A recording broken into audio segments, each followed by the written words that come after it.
So, you're new to Lofty, you've just logged in, and you've realized that this is going to be a really steep learning curve. Lofty is one of the most comprehensive real estate CRMs on the market. It can do everything from lead generation to transaction management, but it can be extremely overwhelming if you try to tackle everything all at once. Today, I'm going to start by breaking down exactly how you should be setting up your Lofty CRM if you're new to the platform or if you don't feel that you have it set up correctly and just want to go back to the basics. If we haven't met yet, my name is Brett. I've been with Lofty since about 2018, and it was still Chime back in those days. I've written a best-selling book on the platform, been ranked as one of the top 250 agents in the nation, and have used my background in systems and processes to help thousands of agents use Lofty more effectively. Now, I'm turning to YouTube to help even more agents use the platform to transform their real estate business. Today, we're going to be breaking down the first part of organizing your leads when they come into the CRM. Now, there are three types of organization within Lofty. We have pipelines, we have segments, and we have tags. This part is absolutely critical to sort out first because having these set up correctly from the beginning will help you avoid having leads fall through the cracks. Understanding how leads can be sorted and searched will come into play when you want to use tools such as Lofty's Smart Plans, which are essentially automations for routine tasks. Today, we're going to be covering pipelines. To understand pipelines, we have to have an understanding of the sales funnel. A funnel in real estate is the system that guides visitors through your website or landing page. It will turn those visitors into leads and will help you nurture them into prospects and eventually into your clients. When I think of a funnel, I think of the water park that I grew up going to back in Southern California. It was called Raging Waters, and even though I'm a grown adult, I still go there anytime that I'm in town on a hot summer day. At Raging Waters, they have this huge water slide called Neptune's Fury. That is the perfect definition of a funnel. It starts out at the top, spins you into a 45-foot flume where you circle around and around for a few minutes before you're dropped into the splash pool below. Your leads kind of get the same experience without getting wet and, well, without getting dizzy. They enter through a landing page on your site, and then they get dropped into your nurture campaigns. And then they come out of the nurture campaigns and become clients. One of the most critical components of a funnel is having a great follow-up system once they're in the funnel, or they're going to spin out of the funnel and you're going to lose them completely. And we're going to get into the whole lead generation part of the funnel later on, but today we're going to talk about the different stages of your funnel. Actually, we're going to be talking about my funnel. These stages are going to be defined by each pipeline. They're based on where the lead falls inside that follow-up funnel. Hot leads are all the way at the bottom, and the leads that haven't responded yet are all the way at the top of the funnel. You should follow up and try to move leads down the funnel where they're ultimately converted into clients. Now, if you already know the stages of the sales funnel that you want to create, totally awesome. Otherwise, I'm going to show you the same pipelines or steps that I've been using in my business since 2018. These are the only pipelines that we run in our business, and there are no other follow-up pipelines. Every single lead fits into one of these because it allows us to quickly see where our sales funnel needs the most help. It also allows us to ensure that no leads will be falling through the cracks. Let's hop into the CRM right now and let me show you what pipelines I'm running and how to create them within your Lofty CRM. Alrighty, we are in the demo site, and if we look right up top here, we've got our pipelines, and you'll see that I already have my pipelines in here. We're going to cover each one of these in detail here. And let's go ahead and dive in. So we're going to start with the new leads pipeline. Now, this is actually a default pipeline for Lofty. No lead is allowed to stay in this pipeline for more than 2 hours in my business. Now, I recommend that you take a similar approach and you don't leave new leads in this pipeline. I'm going to show you what to do with them here in just a second. Now, if you run a team, I would highly suggest that you enforce the rule about leaving a new lead in the new leads pipeline for greater than 2 hours. This should be for new leads, and then once something has been done with that lead, they get moved to a different pipeline. In our situation, once we start the initial follow-up, once we have reached out to that lead, we are going to move them over to the sorting hat. Now, this is a lot like Harry Potter, right? So we use the sorting hat to figure out what house that lead is eventually going to go into. Once the initial follow-up is done, once we've started that smart plan, we're going to move the lead over to the sorting hat pipeline. This allows that all new leads that come into the new lead pipeline are actually going to be new. So this ensures that anything that is in the new pipeline has not started to be followed up with yet. Leads can stay in the sorting hat for up to 3 days. If they respond, you can move them into the appropriate pipeline. If they don't, you can always move them over to the not responded pipeline, which we're going to get to here in just a second. Next up, we have the hot leads pipeline. So these are the leads that are at the bottom of the funnel. So they will be acting within the next 30 days. For buyers, they're going to be pre-approved. They're going to be out shopping for homes. They are ready to go. They're literally just waiting for the right property.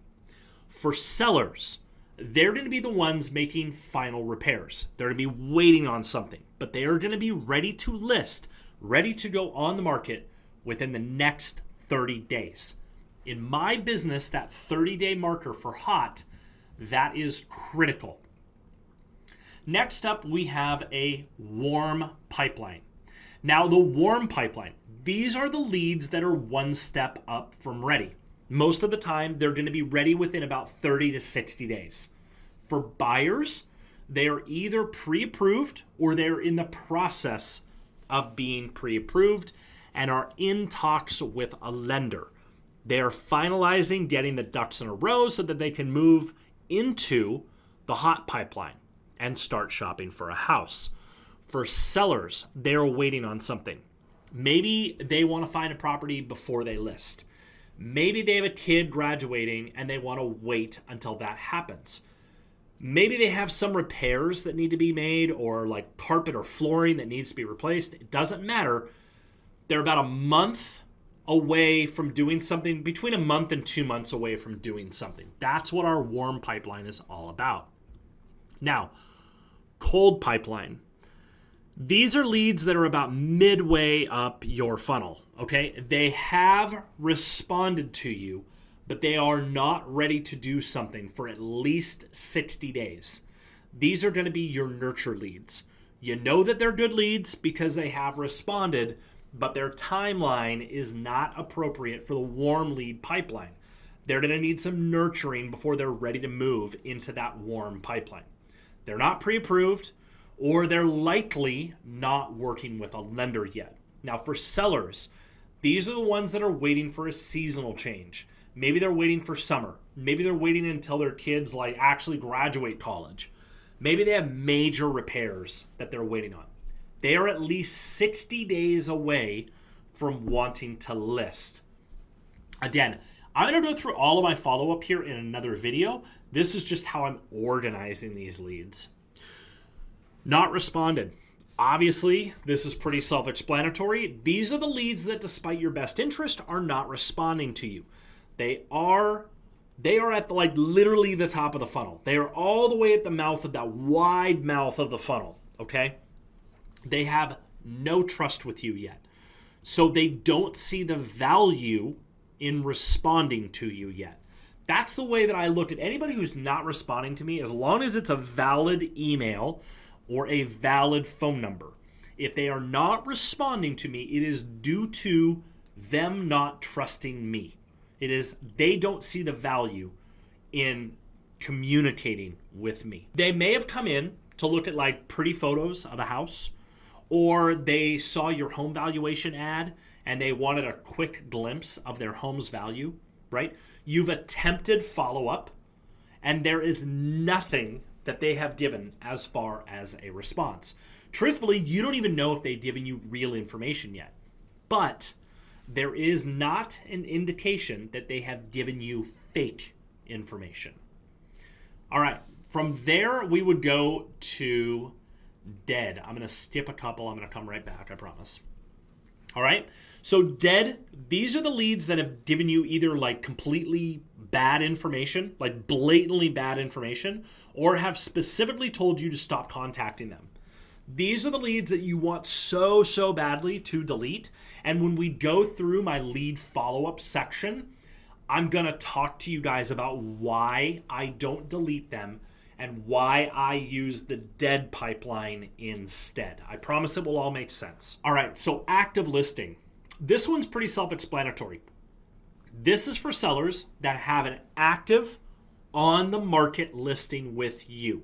This means that there is a listing agreement signed and they are locked in as your client. All right, next up we've got pending. Now you can call this whatever you want here. Some people are going to call it pending. Some people are going to call it under contract, whatever suits your business. Bottom line, when you have a signed contract and are working toward closing, they go in this pipeline. A great example of when to use this pipeline, you have an active listing. They are in your active listing pipeline. The house now goes under contract. They are now pending or under contract, and they get moved into this pipeline. I'm going to show you how to move people here in just a minute. Finally, we have closed. Again, another really super self-explanatory one. This is going to be your past client pipeline. I'm going to again show you in the follow-up video that I make. I'm going to show you how to follow up with your past clients, but for right now, that's where I put all my past clients. Real quickly here, I do want to show you how to move people. So I've got a Chime guide here in my dead pipeline. Literally, to move a pipeline, all you have to do is come over to this column, select it, and you can move them wherever you want. It is literally that easy. If you wanted to, say, select a few leads to move, you can select all the checkboxes as you come down. Again, this is a demo site, but you can select individual leads as you want to. You can also select the current page, or you can select all the leads that you have in your database so you can move them around as well. So bottom line, that is how you change pipelines. All you have to do is come up to here. When you select a bunch of them, you can put them wherever you want. Very, very easy. All right, let's talk about how to make a pipeline really fast. If you want to make a new pipeline, so you're not going to have all of these pipelines, you're going to have to make them. All you're going to do is you're going to come over here to the settings cog. You're going to click on this, and you're going to type in the new pipeline that you want. So we're going to call this a test pipeline. And we're going to hit OK, and it's going to come all the way down here. So I hit save, and then I come back into it, and I can move this wherever I want and hit save. And you're going to see it right here.